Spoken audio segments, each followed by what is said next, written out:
Hoje com um pastor evangélico dos mais conhecidos e polêmicos do Brasil. Silas Malafaia é carioca de nascimento, mas abraçou uma fé que ultrapassa fronteiras. Malafaia tem o dom da palavra, poder que ele exerce há quase 30 anos em programas de televisão transmitidos aqui, nos Estados Unidos, Europa e África. É líder da Igreja Assembleia de Deus Vitória em Cristo e combate abertamente a homossexualidade e o aborto. Silas trouxe esses temas para as últimas campanhas eleitorais, o que lhe rendeu alguns processos e muita publicidade. Recentemente, ele foi citado pela revista americana Forbes como um dos pastores mais ricos do Brasil. E não deixou por menos, disse que vai ferrar a Forbes. Pastor, antes de mais nada, muito obrigado pela presença aqui nos nossos estúdios. É que agradeço. Vamos começar pelo assunto mais atual, pela Forbes. Sim. Que é recentíssima. A revista publicou que o senhor está em terceiro lugar entre os pastores evangélicos mais ricos do Brasil, com uma fortuna pessoal avaliada em 150 milhões de dólares, que dá em números brasileiros 300 milhões de reais. E o senhor contestou essa informação. Sim. Deixa eu te falar, Gabi. Safado, sem vergonha, bandido, caluniador, tem tudo que é lugar. Pastor, padre, jornalista, tem tudo que é lugar. Quando a Forbes faz uma declaração dessa, não é uma declaraçãozinha qualquer. Eu vivo de quê? Eu vivo de que pessoas acreditem em mim para darem ofertas, é verdade? Porque eu sou um pouco diferente de outros pastores. As ofertas que eu recebo é mais de gente que não é da minha igreja. Eu sou pastor de igreja há 2 anos e meio. Então, há 30 anos eu sou conferencista e tenho programas de TV e recebo verbas de pessoas que não me conhecem de perto. 80% são evangélicos e 20% é gente de tudo que é religião. Então, quando eles falam isso, o que subentende? O ser humano é um ser inteligente, que raciocina, que pensa. Peraí, esse cara tem 300 milhões, está roubando de gente. Não, roubando não. Está metendo a mão. Mas eu gosto de ser, desculpa, eu sou muito franco. Esse cara está com essa grana toda porque está metendo a mão em alguma coisa. Aí vamos lá. Onde é que está a mentira e a safadeza? Primeiro, minha declaração do imposto de renda, eu vou fazer porque você tem credibilidade. Estou sendo honesto. Se eu tivesse no outro programa, um outro jornalista, mas como você é uma jornalista de muita credibilidade, então exclusivamente aqui para você, aqui, e no meu programa de TV, porque eu não devo nada, não tenho nada a temer, eu tenho aqui o espelho de bens do meu imposto de renda, está aqui, coisa sigilosa que ninguém dá, ninguém abre, eu estou aqui com ele. O meu imposto de renda, depois você pode olhar o final, onde diz sobre o patrimônio que eu tenho, é 4 milhões de reais. Nesses 4 milhões de reais, tem 2 milhões do capital da editora Central Gospel, porque você é obrigado a declarar o capital, né? Quando você abre uma empresa, qual é o capital dessa empresa? Então, isso entra no imposto de renda. Então, eu tenho uma casa, 6 apartamentos, 3 meus filhos moram, 3 eu comprei em comodato de construção, que ainda faltam 30 prestações em Vila Velha, de um construtor evangélico. Eu tenho um apartamento em Boca Raton, que está aqui a declaração de bens do Banco Central, ela está aqui. Comprei por 149 mil dólares para pagar em 30 anos. Se eu pegar esse patrimônio atualizado, porque você na declaração do imposto de renda, você põe o dia que você comprou. Mas se eu pegar isso e atualizar o valor que vale a minha casa, que aqui está por 800 mil, porque foi quando eu comprei, eu vou ter aqui de patrimônio atualizado de valores de hoje, 4 milhões e meio, ok? Aqui tem 4 milhões porque tem 2 milhões da minha participação na minha empresa. Então, se eu tirar isso e atualizar, então, o que a Forbes está falando, primeiro, é mentira. O jornalista, o correspondente, eu acho que ele vai perder o emprego, porque eu vou processar a Forbes nos Estados Unidos. Eu não vou processar aqui. Aqui não tem graça. Eu vou fazer doer lá. Porque eu acho uma safadeza você denegrir, porque se eu tivesse, eu também diria. Porque há 25 anos eu não tenho salário de pastor. Eu sou pastor há 30 anos, tive salário por 5 anos, não que seja pecado errado, é bíblico. A Bíblia fala até que o pastor tem que ganhar muito bem, pela Bíblia, que ele tem que ser muito bem tratado. Mas há 25 anos eu não tenho salário de pastor. Há 25 anos eu vivo de quê? Como conferencista, eu talvez seja o pastor que mais oferta ganho quando prego fora, porque estou na televisão, essa coisa toda, e da minha editora. Para você ter uma ideia, nos últimos 5 anos, eu vendi mais de 1 milhão de livros meus por ano. Mais de 1 milhão. Eu sou o pastor que mais vendo livros, eu sou o pastor que mais vendo palestras em DVD e em CD. Então, eu não posso aceitar que uns caras venham dizer uma coisa com o objetivo, que esse é o objetivo, é colocar um bloqueio na sociedade, que tudo que é pastor, o que ele tem, ou foi roubado dos fiéis, que é um bando, desculpa a expressão, de otários, certo? Então, eu fiquei nervoso com esse negócio. Eu vou contestar um pouco. A revista Forbes é uma revista que trata basicamente de fortunas. Não é novo, é associado à religião, a todas as religiões, digamos, não estou isentando a católica, as religiões são associadas a fortunas. No caso da evangélica, associada ao dízimo pago pelos fiéis.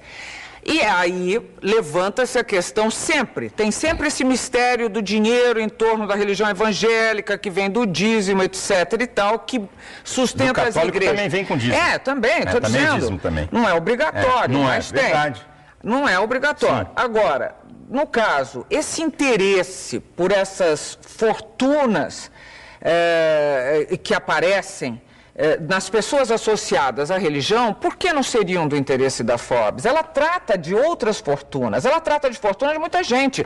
Ela cita o Ike como o Ike Batista, ela cita todo mundo, por que não citaria os brasileiros associados à religião? E mais, a revista se defendeu citando fontes. Ela disse Ministério Público, mentira, Polícia Federal, mentira, e imprensa. Mentira, primeiro, não tem um dado na imprensa, seja jornais ou revistas, não tem um dado para ele declarar que eu tenho 300 milhões. 2, a Polícia Federal e o Ministério Público Federal, que são instituições de muita credibilidade, legalmente eles não têm autoridade de falar nada de ninguém, só tem um órgão, Receita Federal, e que para falar do que eu tenho, um juiz tem que autorizar, porque sigilo fiscal, sigilo de patrimônios, sigilos bancários, só um juiz pode quebrar. Então eu disse para você, a Forbes pode falar da fortuna de qualquer um, mas fale dos que tem. Quando ele diz que eu tenho 300 milhões de reais, o que a pessoa vai associar? É o ser humano, o cérebro humano, o ser humano, ele é um ser que diferencia dos animais, porque ele tem inteligência e percepção, ele faz associações. Então, diz assim, pô, esse malandro aí, esse vagabundo aí, tem 300 milhões porque roubou os fiéis. Então, essa é a ideia. E eu não vou receber fama daquilo que eu não tenho, porque para o milionário, Gabi, para o empresário sair, olha, eu estou entre os 100 mais ricos do mundo. Isso dá até crédito para o cara. Os bancos, pô, esse cara aqui está entre os milionários. Para mim é o contrário, o efeito é negativo. Mas, ô pastor, você não devia estar fazendo esse tipo de não defesa da teologia da prosperidade. Não, diferente. Aí vem cá. Quem disse? Existe uma coisa, existe o besterol da teologia da prosperidade, existe a teologia da prosperidade da Bíblia. Então explica pra gente pra você, qual é o besterol da teologia da prosperidade. Olha, vem para Deus que você vai ficar rico, vem para Deus que se você tem um emprego você vai ser patrão, venha para Deus que você vai ter um monte de casa. Então isso é o besterol da teologia da prosperidade. Agora a prosperidade está em toda a Bíblia. E o cerne da prosperidade diz assim, bem, pastor, me diga uma coisa que a Bíblia mostra que a pessoa pode ser próspera. Ou então, o que faz uma pessoa ser próspera à luz da Bíblia? A Bíblia diz que prosperidade é obedecer às leis de Deus. Tem um salmo, que é o Salmo 112, que diz assim, bem-aventurado o homem que teme ao Senhor e que obedece os seus mandamentos. A sua geração será poderosa. A sua descendência será grande na terra. Fazenda e riqueza haverá na sua casa, e a sua descendência permanece para sempre. O Salmo 1, que é um salmo muito lindo, que diz que aquele que medita dia e noite na lei do Senhor, olha o que diz o salmo, é muito interessante. É como árvore plantada junto a ribeiros, que dá o seu fruto na estação própria, cujas folhas não caem, e tudo quanto fizer prosperará. Eu sou a favor da prosperidade. Eu prego prosperidade. Eu não prego besterol. Porque prosperidade não é só finanças. Prosperidade envolve bem-estar. Prosperidade, você viver bem. Tem um monte de coisa junto. Mas a minha pergunta é, os seus fiéis, os mais simples, porque eu sei, todo mundo, você tem fiéis também que são poderosos. Todos os níveis sociais eu tenho. E que fazem doações poderosas e sabem o que estão fazendo e querem fazer isso e podem fazer isso. Agora, quando você fala Eu às vezes misturo você e senhor. Você, pelo amor de Jesus. Quando você fala quando você divaga em cima dessa teoria da prosperidade, você de alguma maneira não leva o povo, o fiel, a crer que dando o dízimo a vida dele vai melhorar? Bem, deixa eu te dizer, não sou eu que digo isso, é a Bíblia. Sim, mas... Eu não digo, existe uma coisa, a Bíblia, como qualquer coisa na vida, como qualquer ideologia ou religião, os comunistas, ou a ideologia ateísta, ele crê naquilo, ok? Quando você crê, existem um conjunto de crenças e valores que estão arraigados ali. Então, quando eu digo para o meu fiel que ele vai dar dízimo e oferta para ser rico, eu estou falando uma mentira. Agora, quando eu digo para o meu fiel que ele está dando oferta e dízimo porque Deus vai abençoá-lo, é uma verdade. Porque é isso que a Bíblia me aponta. Eu não posso declarar, e nunca declarei isso, que eu não sou tolo, eu tenho um certo conhecimento, eu tenho uma certa formação teológica, e venho de uma família muito tradicional de formação teológica, meus pais são pioneiros no ensino teológico, e também gente da área da educação. Você, além do mais, formado em psicologia. Sou psicólogo. Então, deixa eu te falar, se eu chegar para o meu filho e dizer, minha gente, dá aqui o seu dízimo e a sua oferta, você vai ficar rico. Isso é uma afronta. Agora, quando eu digo para ele, se você for fiel naquilo que a Bíblia diz, Deus vai te abençoar. Porque aí eu digo assim... E aí não está... Não está, eu te explico por quê. Não está passando uma ideia de que os seus desejos serão satisfeitos? Não. Escuta bem, a prosperidade, isso que eu digo, Gabi, se você falar que prosperidade, se um pastor falar que prosperidade é só dinheiro, ele está incorrendo num erro gravíssimo. Prosperidade, eu brinco, eu digo na igreja... Sabe o que é prosperidade? Vou dar um exemplo bem simples e em tese. Você está aqui e ganha R$1.000. O cara da direita ganha 5.000. O da esquerda ganha 4.000. E você vive melhor do que eles. Você tem paz na sua casa, você tem alegria de viver, você tem bem-estar, tem coisa emocional aqui, equilíbrio emocional, você não deve a agiota ganhando menos do que ele. Isso é prosperidade. Sim, eu sei. Mas agora... É isso que é prosperidade. E a gente tem que ensinar o povo a isso. Mas agora, vamos ser honestos. Sim. Honestíssimos. O dízimo, esse dízimo de cada fiel repetido, sustenta e muito bem as igrejas evangélicas. Como já sustentou melhor a igreja católica, mas sustenta. Então, vamos dizer que essa prosperidade chega mais para a igreja do que propriamente para o seu fiel. Vamos dizer, eu acho até um pouco herético, acho meio heresia, porque parece, afinal, que Deus protege mais a igreja do que o fiel dela. Eis aí o engano. E esse é o engano redondo de muitos. Eu vou falar de uma igreja que eu não tenho nada a ver com ela. Ok? Eu não tenho muitas discordâncias. Então vamos lá, eu vou usar outra que vai ficar mais fácil, porque todo mundo percebe.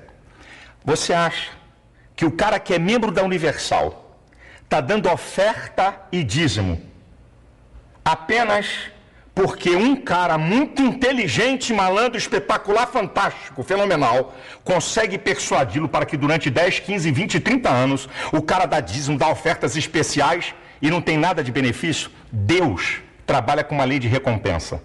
O apóstolo Paulo diz uma coisa linda, ele diz assim, olha, uma coisa eu faço, eu deixo as coisas que para trás ficam e eu prossigo para as que estão na minha frente pelo prêmio.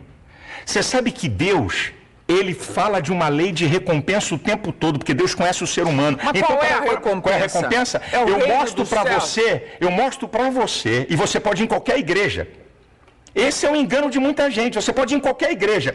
Eu desafio imprensa, pode ir comigo. Chama, querida, escuta. Mas muita gente já reclamou e já deu matéria dizendo que perdeu tudo. Então você faz o seguinte, você pega do universo, espera aí, vamos para a lei da probabilidade. Então, você tem um grupo, é assim que se faz as pesquisas. Você tem um grupo de 1.000 pessoas, onde 30%, não vou nem ser mais, 30% abandonou a fé, reclamou que perdeu tudo. Agora, você tem um grupo de 1.000 pessoas onde 1 ou 2 estão reclamando. Esse número, Gabriela, não é pastores, não somos nós, eu não mudo vida de ninguém, eu não transformo ninguém. A verdade é que Deus está interessado no bem-estar do homem. Então, o que eu digo para você é o seguinte, vai lá no povo. Como é que uma pessoa, Marília Gabriela, fica 30 anos numa igreja? 40 anos numa igreja, dando oferta e dízimo e não tem benefício nenhum. É um imbecil idiota. Não. Então, como é que é isso? O maior beneficiado são as pessoas na igreja. Eu acho que encontram um conforto, um tipo de conforto. Encontra muito mais. Bom, um conforto, um estímulo. Mas... Gabriel, Silas, você falar que alguém não vai ficar numa igreja por uma pessoa, eu garanto para você, quem está nos vendo aqui, está achando você muito mais interessante do que eu, porque existe uma capacidade de liderança, uma maneira de se expressar que faz um líder. Mas você não consegue segurar uma pessoa há 30, 40 anos dando dinheiro. Você até consegue isso para te seguir. Mas o cara dando bens... Agora, o que acontece? Vamos lá, quais são os graves problemas da sociedade? Drogas é um grave problema, correto? Um gravíssimo problema, que nem eles sabem o que vão fazer, tá? Bebida, 1 em cada 4 jovens... É droga, eu quis separar, né? Porque a bebida é uma droga diferenciada, né? Muito diferente, a gente pensa que legal. Que é legal. Então, você tem... as drogas não licenciadas, boa a tua ajuda, e tem a droga legal, problemas. Quais são os problemas? O desarranjo familiar.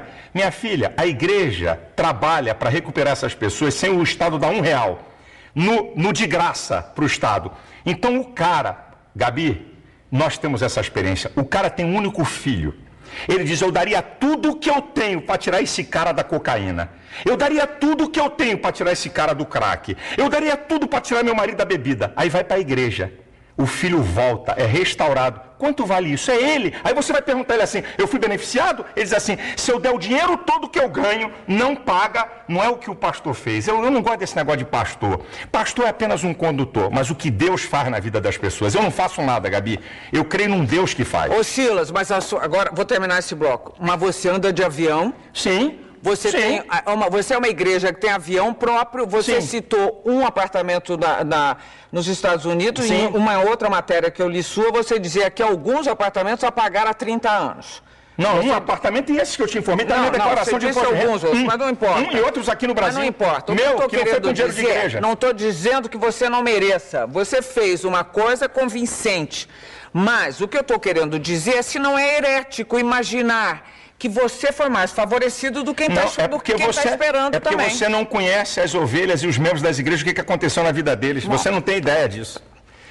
Vamos lá, estou chegando ao fim do primeiro bloco de frente com o pastor Silas Malafaia e a conversa está apenas começando. Eu já sabia que vinha bomba pela frente, ele é forte. Nós voltamos em seguida. Até já.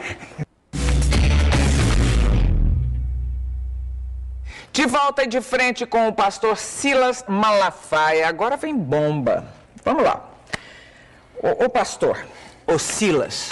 No discurso de posse para o segundo mandato, o presidente americano Barack Obama disse textualmente: nossa jornada não estará completa até que nossos irmãos e irmãs gays sejam tratados como qualquer pessoa. Na sua igreja ele não teria sido reeleito. Na minha igreja, não. Ele não teria sido reeleito. Deixa eu falar sobre essa questão de homossexualismo. Homossexualidade. Isso, obrigado. Deixa eu te falar uma coisa. Primeiro, ninguém nasce gay. Homossexualismo é um comportamento. Eu vou fazer uma definição. Tá, então vamos lá. É contestável. É contestável? Eu mando vir na genética. Quem é que pode dizer se alguém nasce gay ou não? Não é a psicologia, é a genética. A ciência que pode dizer, é igual ao aborto. Quem é que pode dizer onde começa a vida? A biologia. Então, quem é que na ciência? Então, eu vou primeiro para... Você sabe que as últimas pesquisas andaram mapeando o cérebro de gente aí. Não deu nada. Olha aqui. Deixa eu te falar. Deixa eu falar uma coisa aqui para você que é muito interessante.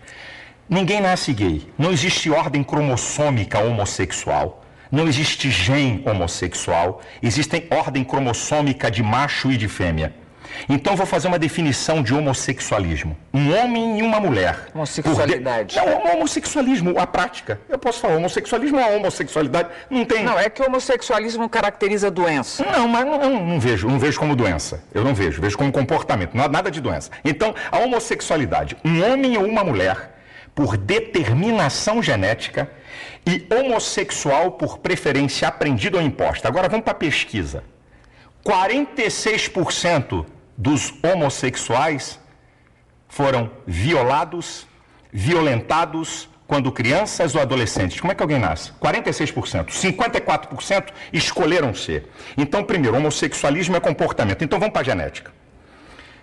Gêmeos iguais, estou falando de genética. Gêmeos iguais, isso é o mesmo embrião que se divide, tá? É chamado geneticamente iguais. É homozigóticos. São gêmeos iguais. Então, o que tinha que acontecer? Se um gêmeo é hétero, o outro teria que ser hétero. Se um gêmeo é homossexual, o outro teria que ser. Então, vamos lá. 35% dos gêmeos que são homossexuais, o outro, 65% são héteros. Então, como é que são iguais? Como é que nasce? Peraí, eu estou falando de nascer homossexual. Eu estou falando de genética. Tá bom. Não tem uma fonte na genética... Não tem uma fonte, traços psíquicos, não sei o quê. Então vamos lá, 46% passaram a ser homossexuais e eles não falam. O dia que eu falei isso, a partir do dia que foram violados e violentados... Então você já está dando outro dado. Eu estou dando um dado. No geral, violentados por quem? Não. Por parentes, violentados por vizinhos. Não. Por ser heterossexuais. Bom, então vamos lá. Então, nascer. Nascer é o seguinte, eu vim a esse mundo e tenho essa vontade. Por que animais, e nós somos mais um na natureza, por que animais praticam não nascem sexo homossexual? Praticam sexo com muitos animais, com animais do mesmo sexo, e não são perturbados na outra sexualidade. E não é, os animais não são considerados uma prática homossexual. Olha a pergunta que você me fez. Olha a pergunta. Nós estamos conversando e disse assim, eu disse aqui, ninguém nasce homossexual. Foi a minha resposta aqui para você. Eu já disse que é contestável. Você disse que é contestável, eu digo, o que tem argumento. A ciência, o que é ciência? Tem que ter observação. Por que a evolução é teoria? Porque você não pode comprová-la na observação. Agora, então, escute. Essa conversa não vai terminar nunca. E eu quero saber de você. Você quer saber? Eu tenho que te responder. Eu quero saber qual é a tua questão então, vamos lá. com a homossexualidade. Eu vou te dizer qual é a questão. A minha questão aqui no Brasil é os direitos que eles querem em detrimento da coletividade. Quais são os direitos? Os direitos? Então eu vou dizer para você. Serem respeitados, não serem mortos e agredidos. Não, nada disso. Vamos lá, você está falando de mortos? Quando eles falam de números, que eu acho que ninguém deve morrer. Eu não quero que ninguém morra de nada. Mas quando eles utilizam números, é contra eles totalmente. Eu vou nessa do número já. Mas vamos aqui. O que eles querem na PLC 122? Número 1. Lá no artigo 20, parágrafo 5º, está dizendo o seguinte, que se um homossexual sofrer constrangimento vexatório de ordem ética, moral, filosófica, está lá. Então, ok? 3 a 5 anos de cadeia. Então vamos para a Constituição. Artigo 5º, inciso 8. Ninguém será privado por convicções filosóficas, religiosas e políticas. Então quer dizer, o que é... No caso deles, que eles estão querendo ser tratados como os outros. O que é constrangimento filosófico? Quem é que define isso? Significa o quê? Se olhar para a cara de um homossexual mal, olha, você está me constrangendo filosoficamente. O que é isso? Que papo é esse? Pera aí um instantinho, O artigo 8 ali, exagerando, é o que está lá. Artigo 20, parágrafo 5º. Não, você está... Aqui, ó. Eu tô com ela. Não, aqui, você quer que eu leia? Mas a interpretação que você está dando... A interpretação é que tá aqui. O meu medo é que o que você fala, com toda a propriedade e convicção, possa... Como você disse, não tenho nada contra homossexuais, você já disse mais de uma vez. Não tenho nada, não quero que eles sofram violência, etc. Nenhum, mas acontece que não todas as pessoas têm a formação que você tem ou têm um tipo de disposição esclarecida. Você, falando com essa convicção e desta forma e com essa sua interpretação, pode eventualmente estar influenciando pessoas que vão sim praticar violências contra homossexuais. Então vamos cortar programas de televisão, vamos cortar novelas, vamos cortar filmes que tem ação, porque vai influenciar alguém a matar. Aí a sociedade para. Então a televisão vai ter que parar agora, vai ficar só Marília Gabriela. Porque tem entrevista. O cara que mata não vai poder mais filme na TV. Você acha que os homossexuais que pagam impostos, trabalham não têm direitos, os mesmos direitos que você tem? Eles têm.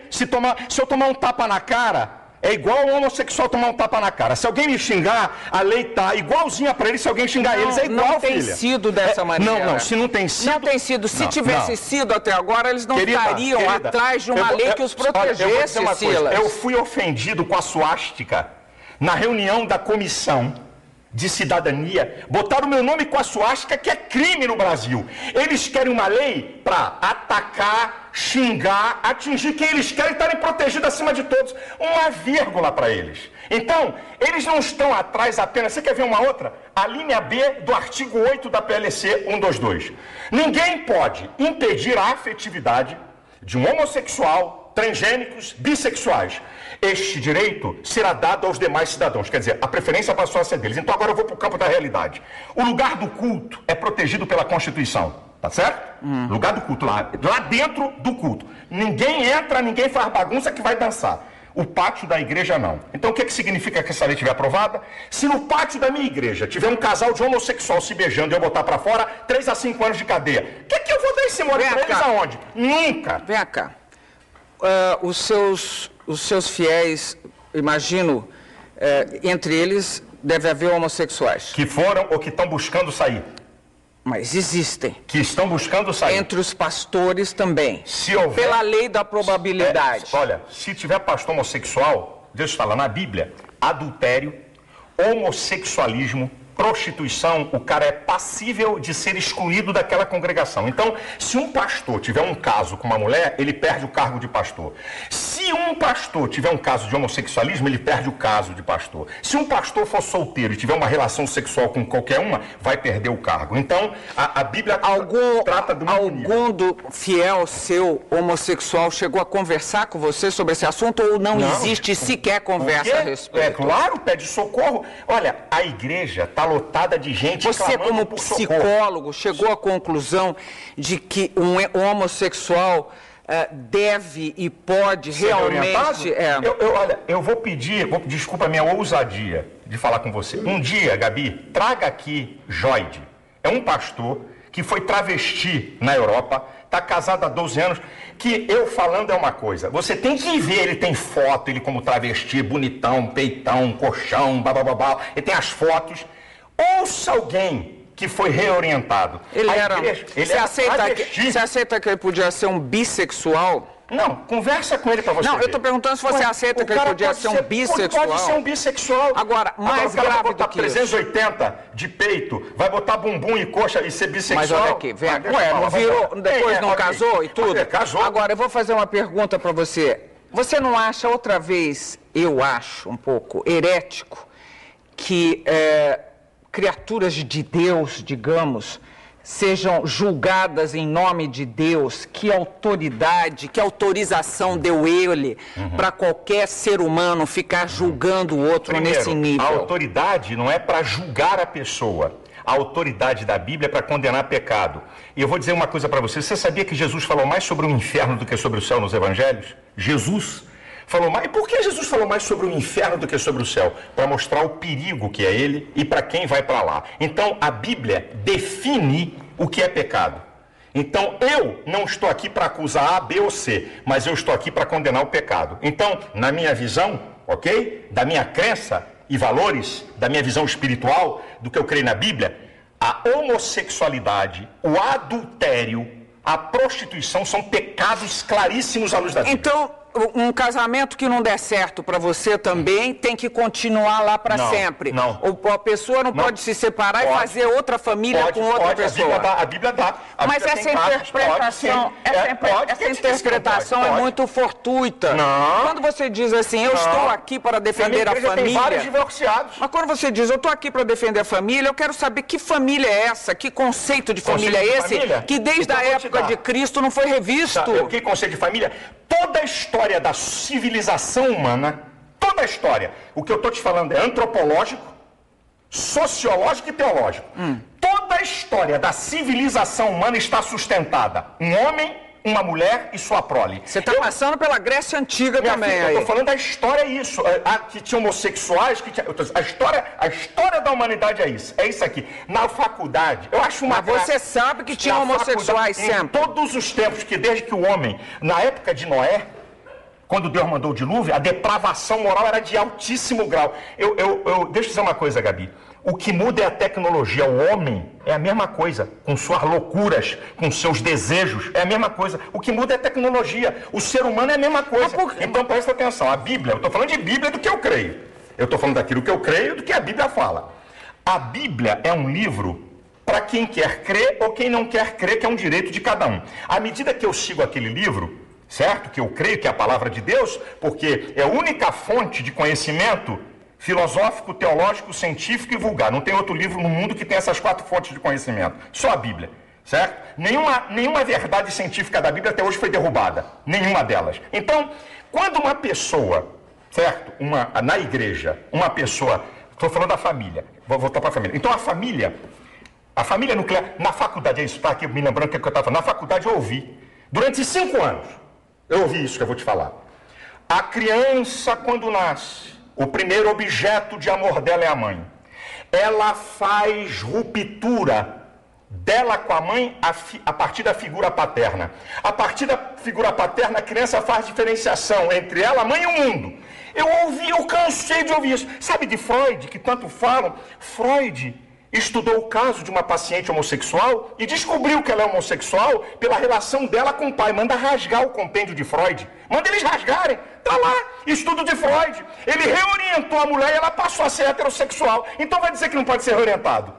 Quem disse que todo mundo... Eu não estou aqui, Gabi, eu não estou aqui para impedir ninguém de ser homossexual. Eu não estou aqui para impedir ninguém de adulterar. Eu não estou aqui para impedir ninguém de se prostituir. Isso é problema de cada um. Olha, eu vou fazer vou propor um problema a você, que é contra, inclusive, o aborto, a legalização do aborto. Supondo que nasça uma criança e que a mãe dessa criança não vai poder criá-la. Um casal homossexual se dispõe a criar essa criatura, que senão vai ficar jogada à disposição do que seja, numa instituição que vai tratá-la mal. Você acha que ainda assim um casal homossexual não pode ter essa criança e fazer dela um belo cidadão, uma bela cidadã e criar um ser humano digno, com todos os seus direitos, com toda a sua inteligência, com toda a sua com todo o seu amor e compaixão pelo outro? Primeiro, tem mais na fila casais héteros esperando criança? Não, eu não estou perguntando isso para você, eu estou perguntando conceitualmente. Eu estou falando das novas famílias. Eu não acredito que 2 homens possam criar uma criança perfeita no sentido total que você quer, como ser. Eu não acredito, porque eu acredito que Deus fez homem e mulher, e esses seres é que se completam. E está na França, ninguém chamou de fundamentalista, hein? Ninguém chamou de fundamentalista. As famílias mudaram. Querida, a sociedade como um vamos ver daqui mudou. a 50, 60 anos o que vai acontecer. Mudou tudo, daqui Silas. a 50, 60 anos. Mas daqui a 50, 60 anos, o que é que pode acontecer? O que pode acontecer? Crianças que agora, que essa questão de adoção é agora nova, 10 anos, 12 anos, não tem mais do que 15 anos isso no mundo. Então, não adianta agora vir com fotografia de jornal e mostrar 2 caras com uma criança feliz. Essa história para mim não me convence. Não estou falando só disso, estou falando de 2 mulheres ou 2 homens. Acredito que 2 homens e 2 mulheres tenham capacidade para desenvolver um ser humano. Não acredito. Eu acredito que um homem e uma mulher... Eu não acredito nisso. Eu conheço muitas pessoas que foram criadas dessa forma. Daqui a uns 30 anos você pode me dizer alguma coisa. Você já está pré-julgando, Silas. Você é Deus, você está julgando e pré-julgando. Não, você está pré-julgando. Eu estou dizendo o que eu aprendi. Você está dizendo que uma criança ali criada, daqui a 30 anos vai ser o quê? Eu não sei, tem minhas dúvidas. Você está falando, vai ver o que vai acontecer. Assim como uma criança ser criada por leviano, um pai leviano, eu tenho minhas dúvidas sobre ela. Um pai bandido que bate na mulher. Tenho minhas dúvidas. Uma família que tem um pai maldito. Tenho minhas dúvidas. O que vai dar essa criança? Eu até acredito que o ser humano, por ele ser um ser inteligente, ele possa romper uma história e construir uma história nova. Não significa que filho de bandido vai ser bandido e filho de bacana vai ser bacana. Um cara pode romper a sua história para pior ou para melhor. Agora, eu estou falando aqui na tese que você está me apresentando. Das novas famílias. Da tese. Eu posso defender as minhas teses com a maior veemência possível. E não significa que eu odeio as pessoas. Eu sou muito veemente para defender meus princípios. Isso é meu jeito. Você mesmo já falou, eu sou polêmico, meu jeito. Eu defendo com muita vontade. Agora, eu amo profundamente. Uma vez um repórter perguntou assim para mim: pastor, vamos lá, se seu filho fosse homossexual, como é que o senhor agiria? Eu disse para ele: eu amaria 100% e discordaria dele 100%. Quem disse que amar é dizer fazer um inferno da vida do seu filho? Eu ia mostrar a ele, eu ia tentar ajudá-lo com o meu amor. Sabe por quê, Gabi? O ser humano pensa que amar é falar que o outro quer ouvir. Supondo que ele não conseguisse... Vai continuar o caminho dele. E você ia continuar enlouquecendo seu filho. Não, isso aí você me julga. Agora você falou isso. Eu disse que eu vou discordar 100%. Eu vou discordar mesmo? Olha, o filho de a mãe de um bandido vai na cadeia e eu tenho trabalhos em penitenciária, o filho é assassino, fascina. Ela o ama profundamente. Agora pergunta se ela concorda 1 milímetro com aquilo. Concordar com uma prática é uma coisa, amar a pessoa é outra. Eu amo os homossexuais, mas discordo 100% de suas práticas. Então repita isso, por favor. Eu amo isso, eles sabem. Não, diga com boca cheia. Não, eles sabem, eles não são bobinhos, não. Eles sabem. Então diga. Eu amo os homossexuais, como amo os bandidos, amo assassinos, vambora, eu aumento o leque, porque eu amo, porque o ser humano, Gabi, o ser humano é a coisa mais importante. Veja, você está colocando o homossexual lá de bandido, assassino, todas as pessoas, não, mas para dizer, olha, eu não gosto de uma prática, então estou dizendo para você. Peraí, vamos lá, vamos parar aqui, porque nós temos mais um bloco pela frente. E eu juro que não vou bater nele. E ele não vou deixar que bata em mim, não. Estamos terminando mais um bloco de frente com o pastor Silas Malafaia. Nós voltamos já já.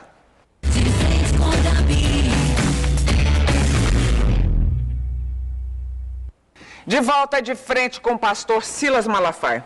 Silas, nós temos 3 minutos, porque estouramos todo o nosso tempo anteriormente. Eu queria falar sobre, primeiro, política e religião. Caminham bem juntas? Você acha... nós temos um Estado laico. Sim. Agora, os evangélicos é laico, mas não é laicista. O vai daí laico, que... mas não é laicista. Vai daí que... Vai daí que, assim como um ateísta pode, com as suas convicções, trafegar na política, eu também com as minhas convicções religiosas posso. O que eu não posso é querer fazer com que a minha religião seja dominante, entre pela goela das pessoas. Agora, eu como cidadão, porque o que você é e eu sou? Mas você não quer ser político, por exemplo? De jeito nenhum, nunca serei. Mas quer influenciar na política? Com toda certeza, não só na política, na sociedade. Olha, Silas, vamos falar agora, eu li uma matéria recentemente sobre a formação de novos pastores. O catolicismo investe muito na orientação de padres, que leva, em média, 5 anos para se formar, né, um padre. Como é a formação na sua igreja? Na minha igreja, o pastor, né, para eu poder consagrar o camarada pastor, no mínimo, no baratinho, ele tem que ter um 2º grau, com um curso básico teológico, no mínimo. E assim, curso básico é o quê? É um curso de 2 anos, é um curso básico. E na igreja eu tenho um curso para prepará-lo, que também é um curso, não é de muito tempo, leva aí uns 4, 5 meses, para poder dizer para ele o que a igreja pensa, o que a gente é, como é que é. Isso é o seguinte, é uma caminhada para eu chegar, porque esse é o meu sonho, para eu chegar no nível... Agora ainda não dá, não cabe, não tenho como fazer isso, mas na minha igreja já vai chegar para o cara ser pastor, vai ter que ter um bacharelado de teologia para ele poder ser pastor.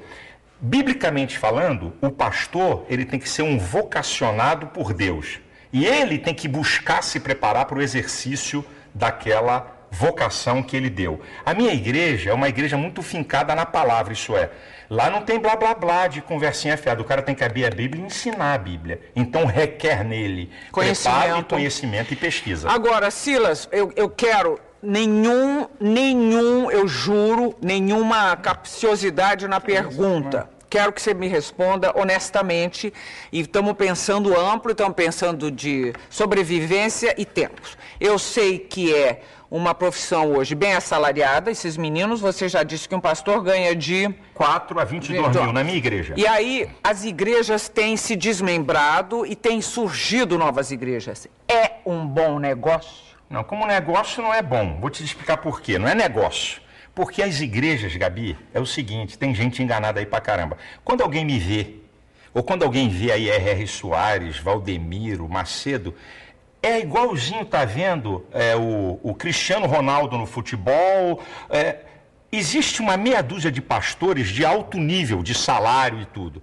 Mas a grande massa de pastores evangélicos no país não ganham mais do que 5 salários. É isso que muita gente está enganado.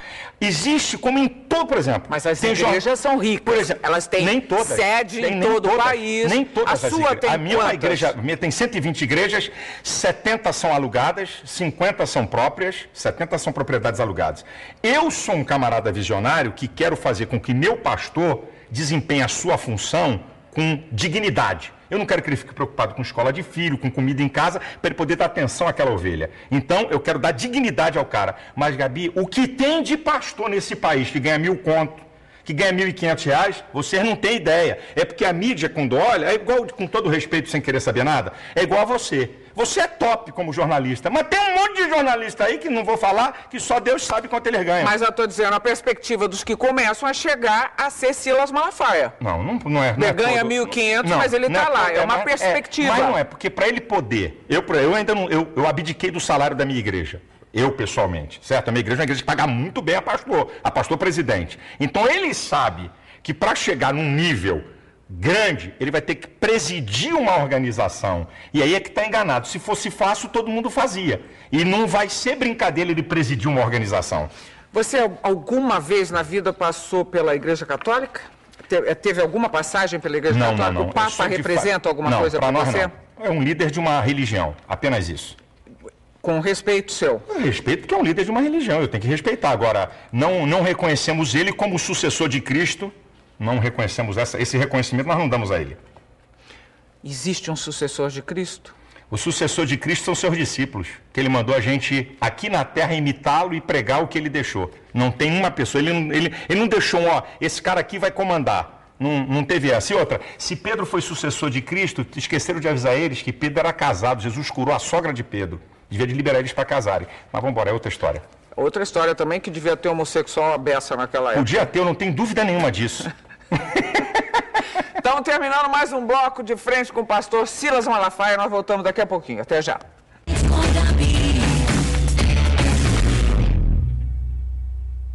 De volta para a parte final de frente com o pastor Silas Malafaia. Esporte você praticou na vida ou não? Pereba jogando bola. Sou ruim de bola. Pereba? Pereba é ruim, é um cara ruim. Sempre joguei, gosto de futebol, mas sou ruim. Mas vamos ver lá agora. Bate-bola, jogo rápido, tá bom? Divórcio. Sou contra.